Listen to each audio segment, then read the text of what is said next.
Je suis directeur des ressources humaines au sein d'institutions bancaires depuis une quinzaine d'années. Auparavant, j'ai dirigé le pôle conseil de KPMG pour la Suisse romande et dans une autre vie, j'ai accompagné Jacqueline Maurer dans sa mission de conseillère d'État. Je suis un auteur et j'enseigne à l'université, dans les universités romandes régulièrement.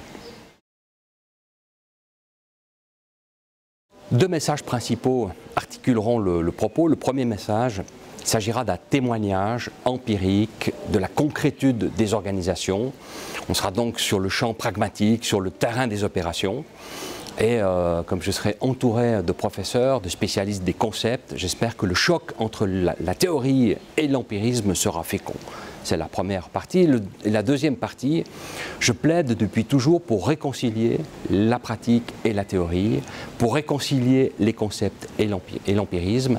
Et j'espère qu'on pourra, au cours des débats, partager dans ce sens.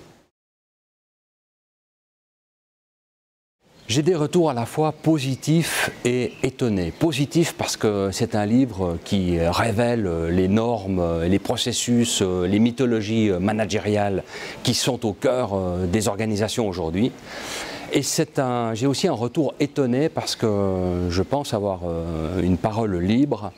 Et j'ai l'impression que ce livre rencontre une demande sociale, c'est-à-dire qu'il nomme des choses qui sont déjà présentes dans les esprits, mais qui sont peu nommées, communiquées, verbalisées.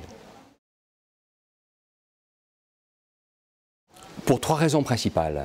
La première par amitié, parce que j'ai beaucoup de respect pour le professeur Guillemin et beaucoup d'admiration aussi pour le travail de Julien Perriard. La deuxième raison, c'est par esprit de partage. J'ai commis un ouvrage, je ne suis pas un gourou, donc c'est l'heure maintenant de débattre, de discuter. Et puis enfin, troisième raison, par hygiène professionnelle, je pense qu'un DRH actif doit créer les conditions de recul sur sa propre pratique professionnelle et je pense qu'un séminaire de cette nature, c'est le lieu idéal pour ce faire.